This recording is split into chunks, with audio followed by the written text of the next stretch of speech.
ലീവിന്റെ കാര്യമല്ല ഞാൻ പറഞ്ഞത്. കാശ് വേണ്ടേ ഹോസ്പിറ്റലിൽ പോവാൻ? 5,000 എങ്കിലും കയ്യിൽ കരുതണം. നിന്റെ കയ്യിലില്ലേ? അത് ശരി, അതും കണക്കൂട്ടിയിരിക്കുക നീ. 1,500 രൂപ തികച്ചില്ല എന്റെ കയ്യില്. നാളെ ഫോൺ റീചാർജ് ചെയ്യാൻ വേണം. എന്റെ കയ്യിലും ഇല്ലല്ലോ. എന്നാ പിന്നെ ചെക്കപ്പിന് പോകണ്ടെന്ന് വെക്കാം. ആരോടെങ്കിലും അഡ്ജസ്റ്റ് ചെയ്യാം.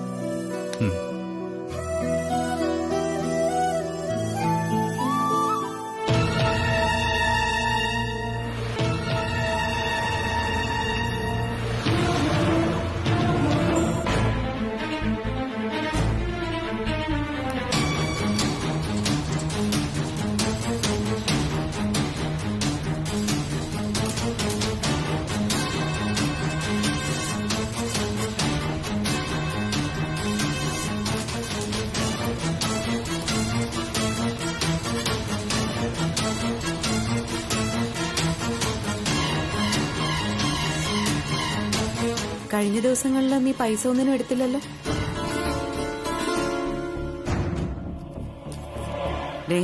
പൈസ ഉണ്ടല്ലോ. ഇത് പേഴ്സിലുണ്ടെന്നുള്ള കാര്യം നീ ഓർത്തില്ലേ? ഇത് ആവശ്യത്തിനുള്ളതുണ്ട്. നീ ഇതെന്താ?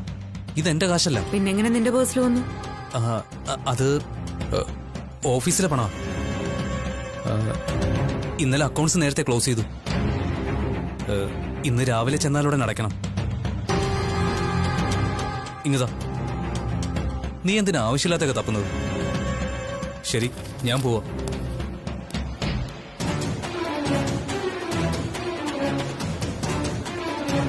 ഓഫീസിലെ പൈസ എന്തിനു നിഖില് സൂക്ഷിക്കണം? അതൊന്നറിയണമല്ലോ. നിങ്ങൾ കഴിച്ചിട്ട് വേണേ എനിക്ക് കഴിക്കാൻ. ഇരിക്കു വച്ചാ.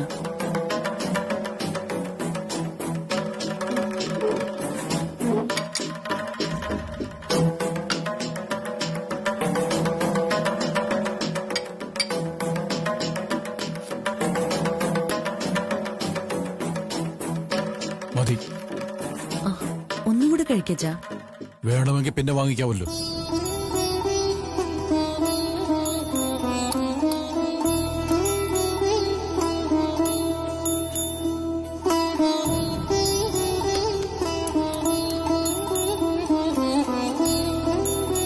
എന്തായി കാണിക്കുന്നത്? വെജിറ്റബിൾ കറി അച്ഛാ. അതുകൊണ്ട് എനിക്ക് കൈയുണ്ട് ആവശ്യത്തിനെടുത്ത് കഴിക്കാൻ. വിളമ്പേ കൊടുക്കണമെന്നില്ല. സർ, വേണ്ട. ഉണ്ടായിരുന്ന വിശപ്പും പോയി.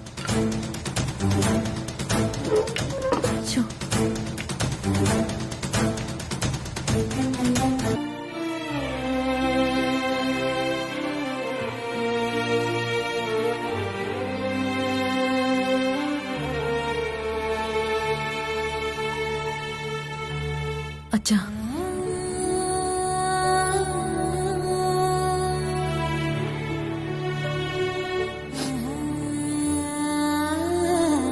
അപ്പുറത്തൊരാള് വിഷമിച്ചിരിക്കുക. അച്ഛൻ എന്ത് പറ്റിയെന്നാ ചോദിക്കുന്നത്? എനിക്ക് എന്ത് പറ്റിയെന്നറിഞ്ഞാൽ വിഷമം മാറൂ. അച്ഛ, എന്നെ ചോദ്യം ചെയ്യാൻ അരവിന്ദരാജ മീരെ ചുമതലപ്പെടുത്തി അയച്ചു തന്നു. അതോ മീര സ്വന്തം തീരുമാനപ്രകാരം വന്നു തന്നു? രണ്ടായാലും എനിക്കൊന്നും പറയാനില്ല. മീര പോ. എന്താ ഞാൻ പറഞ്ഞത് മനസ്സിലായില്ലെന്നുണ്ടോ?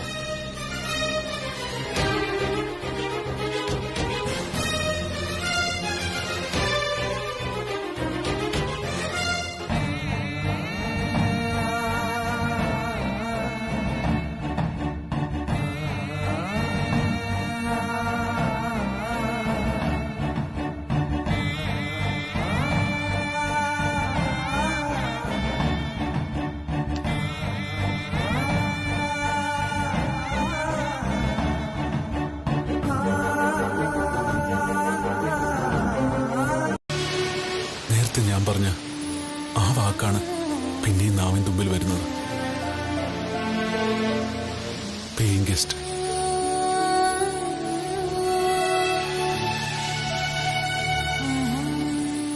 സൺഷൈൻ അപ്പാർട്ട്മെന്റിലെ 6Bയിൽ ഉണ്ണിത്ത സാറിന്റെ മരുമകളുടെ ഭർത്താവായി താമസിക്കുന്ന ഒരാൾ. ഇപ്പൊ ഇതാണ് എന്റെ മേൽവിലാസം. ഞാൻ അങ്ങനെയൊന്നും കരുതിയിട്ടില്ല.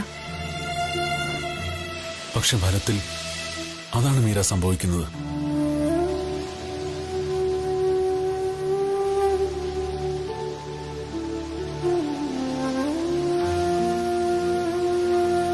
അതിനൊരു മാറ്റം വരണമെങ്കിൽ മീരയ്ക്കൊരു കൂട്ടു എന്നതിനപ്പുറം നമ്മുടെ ബന്ധത്തിനൊരു അർത്ഥം ഉണ്ടാവണം.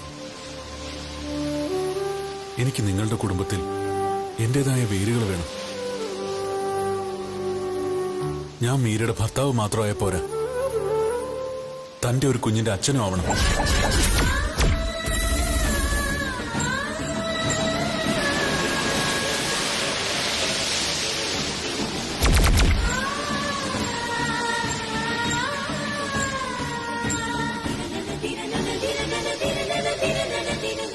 മീര പ്രതീക്ഷിക്കാതിരുന്നൊരു കാര്യമാണ് ഞാനിപ്പോ പറഞ്ഞെന്നറിയാം. ഞാനും മുമ്പൊരിക്കലും ഇത്തരത്തിൽ ആലോചിച്ചിട്ടില്ല. പക്ഷെ ഇപ്പൊ എന്റെ ഒരു ആഗ്രഹമല്ലത്, മറിച്ച് ആവശ്യമാണ്. അങ്ങനെ പറഞ്ഞത് അധികപ്പറ്റായെന്ന് എനിക്കറിയില്ല. എങ്കിലും വീണ്ടും പറയുന്നു, നമുക്കൊരു കുട്ടി ഉണ്ടായെങ്കിൽ മാത്രമേ നമ്മുടെ ബന്ധത്തിന് അർത്ഥം ഉണ്ടാവുകയുള്ളൂ.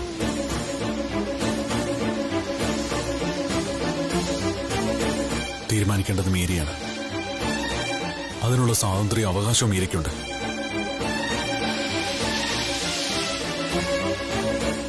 ആലോചിച്ചിട്ട് പറയൂ.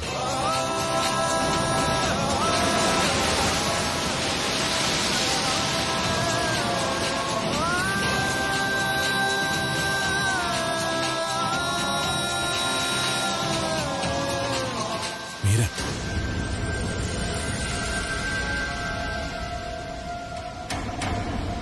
നിങ്ങൾ അമ്മയും മോളും കൂട്ടുകാരെ പോലല്ലേ?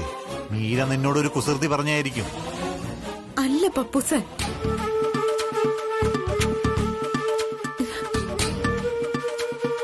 ഞാൻ പറയുന്നത് അതിന്റെ ഗൗരവത്തിലൊന്ന് മനസ്സിലാക്ക. മീരാമ്മയും അരവിന്ദ് സാറും കൂടി ആലോചിച്ചെടുത്തൊരു തീരുമാനമാ അവർക്കൊരു കുഞ്ഞു വേണമെന്ന്.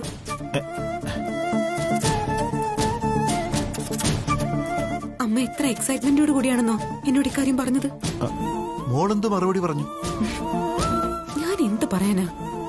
മീരാമ്മ സംസാരിച്ച് തീരും മുമ്പേ ഞാൻ അവിടുന്ന് പതുക്കെ ഇങ്ങ് പോന്നു. മീരാമ്മയുടെ കല്യാണം കഴിഞ്ഞ സമയത്തെങ്ങാനുമാണ് ഇങ്ങനെ ഒരു തീരുമാനം അറിഞ്ഞിരുന്നെങ്കിൽ ഏറ്റവും അധികം സന്തോഷിക്കുന്ന ഒരാള് ഞാനായിരുന്നേനെ. ഇതൊരു ആഘോഷമാക്കി മാറ്റുമായിരുന്നു. ഇതിപ്പോ നിഖിലിന്റെ അച്ഛനൊരു വെളിപ്പാട് അകലെയുള്ളപ്പോ അത് പക്ഷേ മീര അറിയുന്നില്ലല്ലോ. എന്ത് ചെയ്യണമെന്ന് എനിക്കൊരു ഊഹവും കിട്ടുന്നില്ല. എന്താ വേണ്ട ഞാൻ? എനിക്കൊരു ഐഡിയയും കിട്ടുന്നില്ലല്ലോ. ഞാൻ പ്രഗ്നന്റ് ആയിരിക്കുന്നതോ അല്ലെങ്കിൽ മീരാമ്മയ്ക്ക് ഇത്രയും പ്രായമായതോ ഇതൊന്നും അല്ല എന്റെ പ്രശ്നം. അതൊന്നും ഞാൻ ആലോചിക്കുന്നില്ല. മറ്റുള്ളവർ എന്ത് കരുതുമെന്നും ഞാൻ വിചാരിക്കുന്നില്ല. പക്ഷെ നിഖിലിന്റെ അച്ഛൻ ഇതേ ഫ്ലാറ്റിലുള്ളപ്പോ മീരാമ്മ ഒരു കുഞ്ഞിന് ജന്മം നൽകാന്ന് പറഞ്ഞു. നിക്ക് അവനെന്ത് പറഞ്ഞു നിഖില്? നിഖിൽ ഇതുവരെ അറിഞ്ഞിട്ടില്ല. അമ്മ എന്നോട് മാത്രമായിട്ട് പറഞ്ഞതാ. നിഖില് വന്നിട്ടില്ല ഇതുവരെ. എങ്കിലും മോളിപ്പോ അനുഭവിക്കുന്ന ഈ ടെൻഷന് ഒരു അർത്ഥവുമില്ല.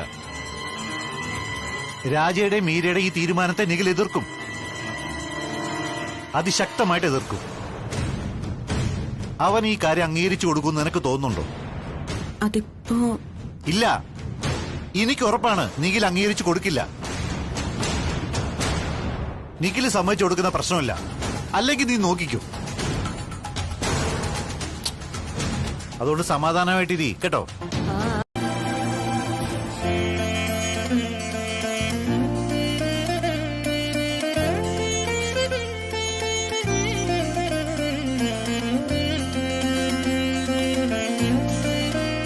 എന്താ ഇത്?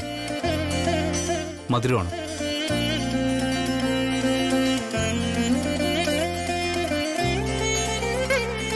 ഇത് വാങ്ങാനാ ഞാൻ വണ്ടിയെടുത്ത് പോയത്.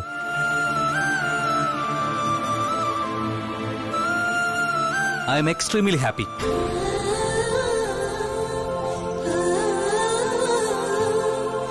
ഈ പ്രായത്തിൽ ഒരു ചേട്ടച്ചനാവുന്ന ഓർത്തിട്ട് ശരിക്കും ത്രില്ലാവുന്നു.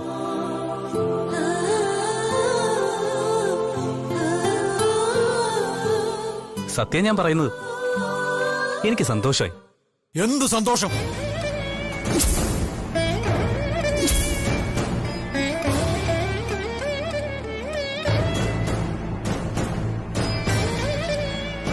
ഏത് ലോകത്താണ് നിങ്ങളൊക്കെ ജീവിക്കുന്നത്? ഈ പ്രായത്തിൽ ചേട്ടനാകുന്നത് നിനക്ക് രസമായിരിക്കും. എന്നാൽ മീരയ്ക്ക് ഈ പ്രായത്തിൽ ഒരു കുട്ടി ഉണ്ടാവുന്നത് അത്ര രസമുള്ള കാര്യമല്ല.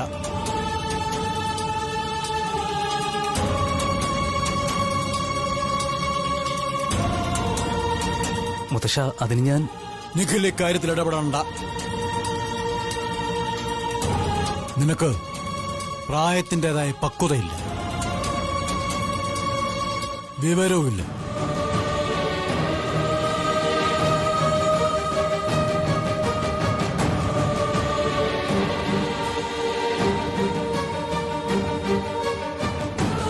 ഉണ്ണിത്ത സാർ, ഞങ്ങൾ ഉദ്ദേശിച്ചത് മറ്റൊന്നുമല്ല.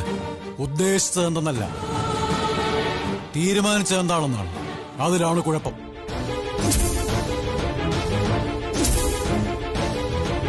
അരവിന്ദന് വിദ്യാഭ്യാസവും വിവരവും ഉണ്ടെന്നാണ് ഞാൻ വിചാരിച്ചത്. ഇനിയൊരു പ്രസവം എന്ന് പറഞ്ഞാൽ മീരയുടെ ജീവൻ വെച്ചുള്ള പരീക്ഷണമാണ്.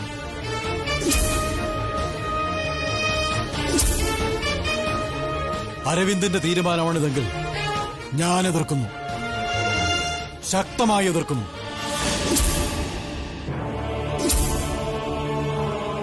ആ തീരുമാനത്തെയും അരവിന്ദ് രാജിയും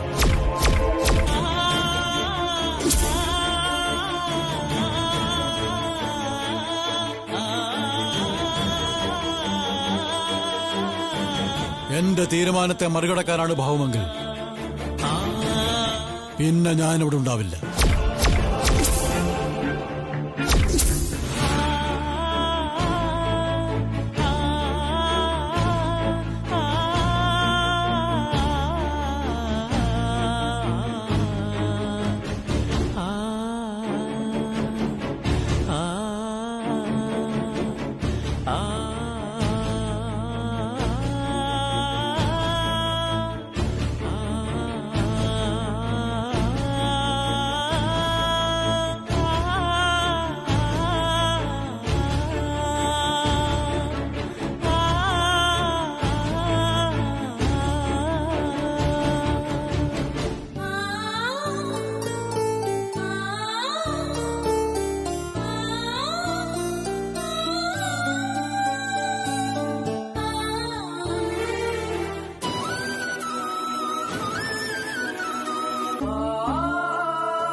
നമസ്കാരം സാർ. വരാൻ പറഞ്ഞ എന്തിനാ സാർ? വക്കച്ചൻ വാ. ഈ ബാഗുകളെല്ലാം കൂടെ താഴെ എന്റെ കാറിൽ എത്തിക്കണം. ഇവിടെ പോവോ സാർ? ഞങ്ങളൊരു ടൂറിനുള്ള പരിപാടിയാ. കൊള്ളാമല്ലോ. ഉണ്ണിത്താൻ സാറും ബാക്കി എല്ലാവരും കാണുമായിരിക്കുമല്ലേ? ഒരു ഫുൾ ഫാമിലി ടൂർ? ഇല്ല, ഞാനും മീരെ മാത്രമേ ഉള്ളൂ. Okay sir. ശരി.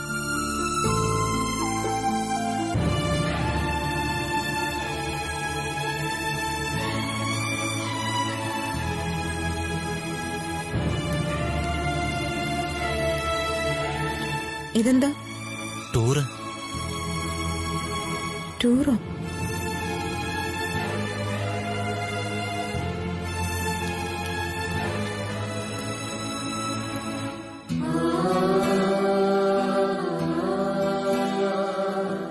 വക്കച്ചൻ എന്തിനാ ബാഗുമായിട്ടൊക്കെ പോയത്? ടൂറാണെന്നൊക്കെ പറഞ്ഞു. ഞങ്ങളൊരു ചെറിയ യാത്ര പോവാ. എവിടേക്ക്? അതിപ്പോ ഫൈനലായി തീരുമാനിച്ചില്ല. ഇതെന്തൊക്കെയാ പറയുന്നേ? വക്കച്ചൻ പറഞ്ഞിട്ട് പോയി ടൂറാണെന്ന്, സാറ് പറയുന്നു ചെറിയൊരു യാത്ര പോവാണെന്ന്. എങ്ങോട്ടാ യാത്ര എന്ന് ചോദിച്ചിട്ട് മറുപടിയുമില്ല. എന്താ മീരമ്മേ സംഭവം?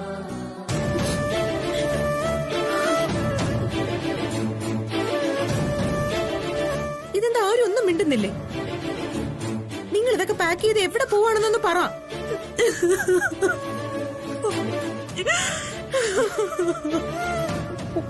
മീരമ്മേ, മീരമ്മേ, എനിക്കറിഞ്ഞൂടാ, എനിക്കൊന്നും അറിഞ്ഞൂടാ, എനിക്കൊന്നും മനസ്സിലാവുന്നില്ല. മീര എന്തിനാ കരയുന്നത്? മതി. സാറെങ്കിലും ഒന്ന് പറയൂ, എന്താ ഇവിടെ സംഭവിച്ചത്? ഉണ്ണിത്ത സാറിനോട് ചോദിച്ചാ മതി, സാറ് പറയും. മീര, സമയം പോകുന്നു, വരൂ. മീര വന്നേ. അത് പറ്റില്ല, എങ്ങോട്ടാണെന്ന് പറഞ്ഞിട്ട് പോയാ മതി. നിങ്ങൾ മാറി നിൽക്ക്. മീര വാ. അമ്മ, മീര വാ.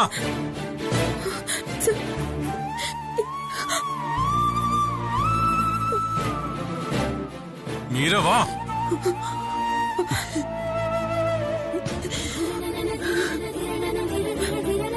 അമ്മ, അമ്മ ഞാൻ പറയുന്നൊന്ന് കേക്ക്. ഇവിടെ എന്താ സംഭവം? എന്താ ഒന്നും പറയാത്ത? അമ്മ, അമ്മ ഞാൻ പറയുന്നൊന്ന് കേക്കമ്മ. അമ്മ,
ബാഗെല്ലാം ഡിക്കിലെടുത്ത് വെച്ചിട്ടുണ്ട് സാർ.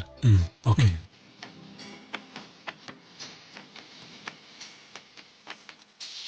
ഇത് വെച്ചോളൂ.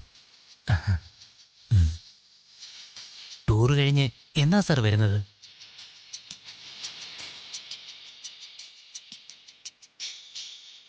അത് തീരുമാനിച്ചില്ല വക്കച്ച.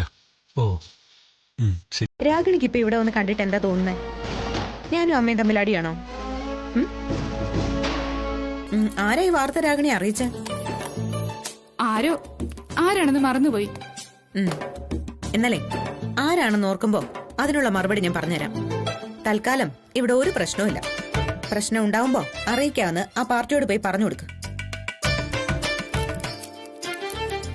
അല്ല, രാഗിണി സ്വന്തം നിലയ്ക്ക് വന്നതാണോ അതോ ഇനി ആരെങ്കിലും പറഞ്ഞു വിട്ടതാണോ? ആര്?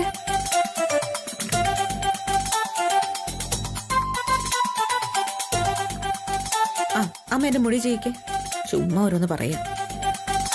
ഇനി വേണോ? മതി. ഇത് എവിടുന്ന് വന്ന സാധനം? ചുമ്മാ ഓരോന്നുണ്ടാക്കി പറയാ.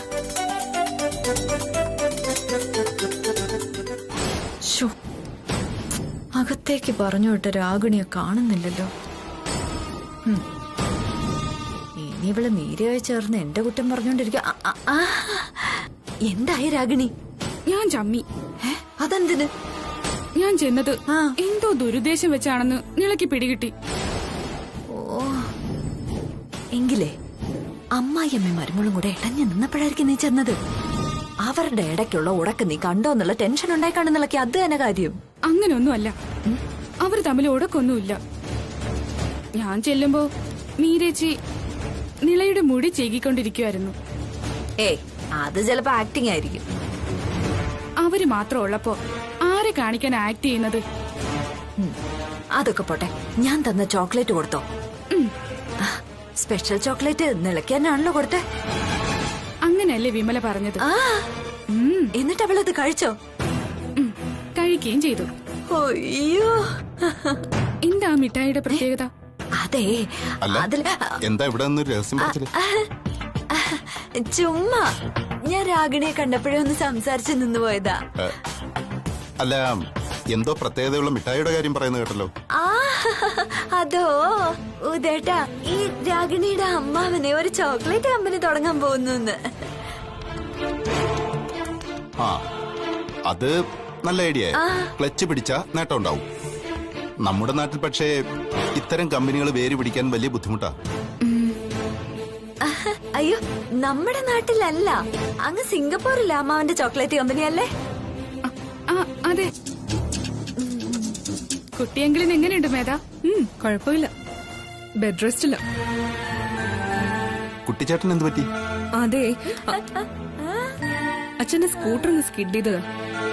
കാലിന്റെ വിരലിന് ചെറിയൊരു ഫ്രാക്ചർ ഉണ്ട്. പ്ലാസ്റ്റർ ഇട്ടിരിക്കാം. ഈ മാസം 22-ന് എടുക്കൂ. അത്രയും ദിവസം അടങ്ങി ഒതുങ്ങി ഫ്ലാറ്റിനകത്ത് ഇരിക്കുമല്ലോ.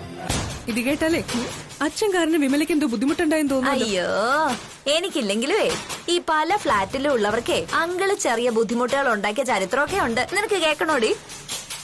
ഏത് ക്ലാസ്സിലായിരുന്നു വിമല ചരിത്രം പഠിച്ചത്? നിനക്കറിയണോ? ഞാൻ പഠിച്ചതേ. ഒന്ന് നിർത്തിയേ. നിങ്ങളുടെ ഈ സൗന്ദര്യ പിണക്കം ഇതുവരെ മാറിയില്ലേ? ഇവരിങ്ങനെയാ ഒരേ.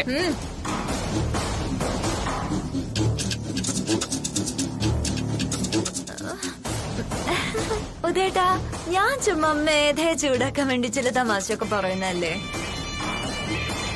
ഈ തമാശ പറച്ചില്ല എന്നെങ്കിലും നീ എന്റെ കൈയുടെ ചൂടറിയും. ആ, പിന്നീടാവട്ടെ, ഞാൻ വന്ന് കുട്ടിച്ചേട്ടനെ കണ്ടോളാം. ഇവൾക്കൊരു പണി കൊടുക്കാം.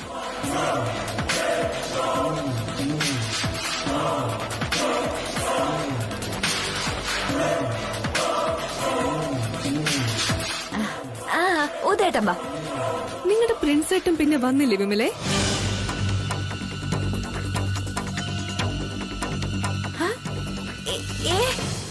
എന്തുവാ? ആര്? ആ പ്രിൻസേട്ടൻ ഈയിടെ വന്നില്ലേ? പ്രിൻസോ? നിങ്ങൾ രണ്ടുപേരും കുറെ നേരം ഇവിടെ നിന്ന് സംസാരിച്ചായിരുന്നല്ലോ. ലതേന്റെ ഒപ്പം സ്ഥലത്തില്ലായിരുന്നു എന്നാ തോന്നുന്നത്. ഇവളെനിക്ക് മനഃപൂർവ്വം പണി തരുവോ?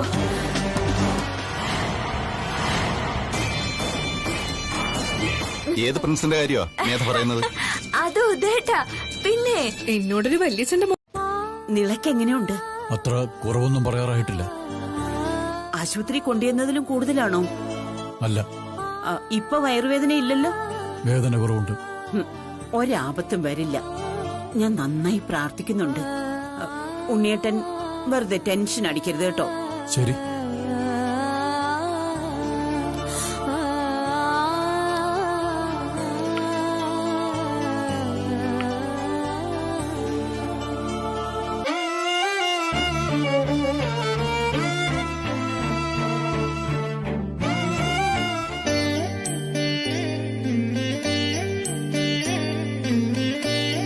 ഈശ്വരാ, നിളയ്ക്ക് ആപത്തൊന്നും വരുത്തരുതേ.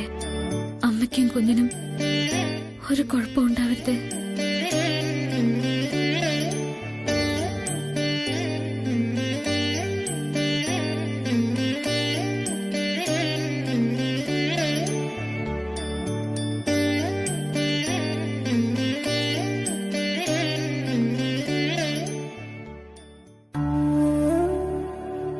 ബാബുജിയും പ്രാർത്ഥന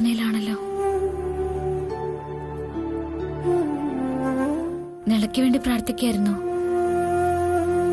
നിളയ്ക്കും കുഞ്ഞിനും കുഴപ്പമൊന്നും ഉണ്ടാവില്ല. എത്ര പേരുടെ പ്രാർത്ഥനയാ.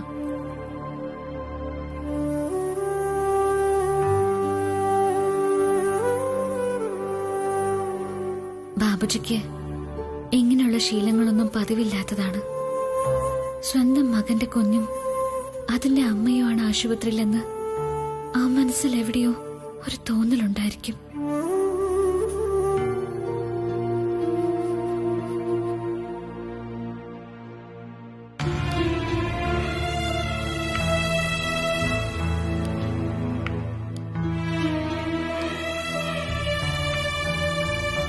സാർ, സാറിന്ന് അവിടെ പോയി ഇരിക്കണം.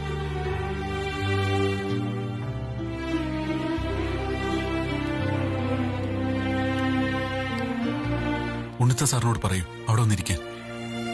കുറെ നേരമായില്ലേ ഒരേ നിപ്പ്. പറഞ്ഞ അച്ഛൻ കേൾക്കില്ല. ഈ പറയുന്ന ആളോ ഒരേ നിപ്പല്ലേ. ക്യാൻറ്റീനിൽ നിന്ന് കുടിക്കാൻ എന്തെങ്കിലും വാങ്ങട്ടെ, ജ്യൂസോ മറ്റോ. വേണ്ട, മോളുടെ കാര്യം എന്താണെന്നൊന്ന് അറിയട്ടെ.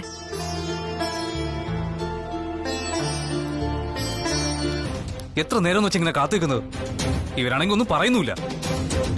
സിസ്റ്ററിനോട് ചോദിക്കുമ്പോൾ പറയും ഡോക്ടറിനോട് ചോദിക്കാൻ. ഡോക്ടറെ പുറത്തോട്ട് കാണുന്നുമില്ല.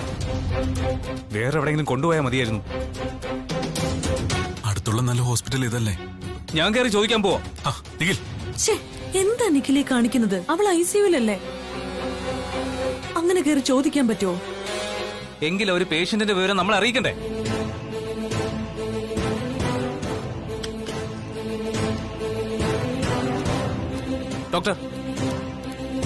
ഡോക്ടറെ കാണാൻ വേണ്ടി കാത്തു നിൽക്കാം ഞങ്ങൾ. നിലയ്ക്ക് എങ്ങനെയുണ്ട് ഡോക്ടർ? നിലയ്ക്ക് ഇതുവരെ കാര്യമായ മാറ്റമൊന്നും കാണുന്നില്ല.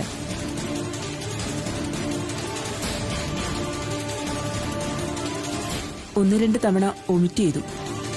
അതല്ല പ്രശ്നം. BP സ്റ്റഡിയല്ല, വേരിയേഷൻ ഉണ്ടാകുന്നു. ഇനിയിപ്പോ എന്താ ചെയ്യേണ്ടത് പറ. മെഡിക്കൽ കോളേജിലേക്ക് മറ്റോ കൊണ്ടുപോകണോ? അത് ആലോചിച്ചോളൂ.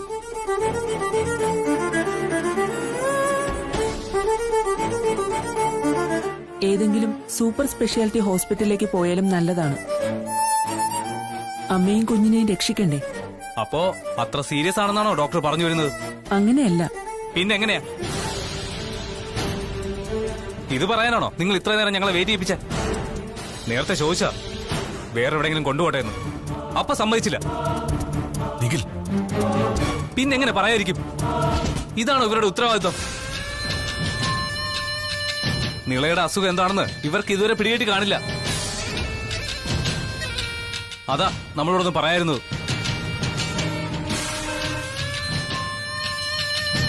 ദേ, അവൾക്ക് എന്തെങ്കിലും സംഭവിച്ചാണല്ലോ ഈ ആശുപത്രി ഞാൻ തകർക്കും.